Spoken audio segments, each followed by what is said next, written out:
Sekejap.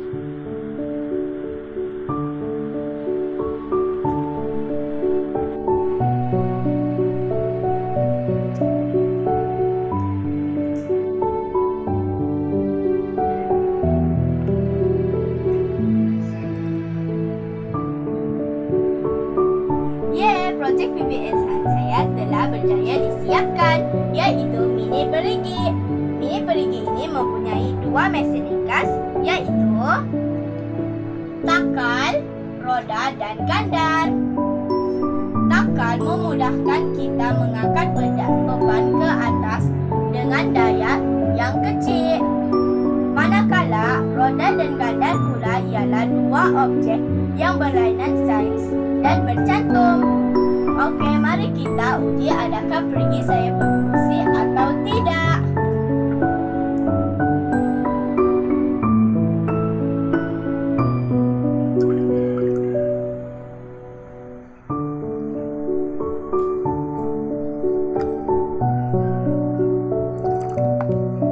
Dia berfungsi. Sekian, terima kasih. Bye-bye.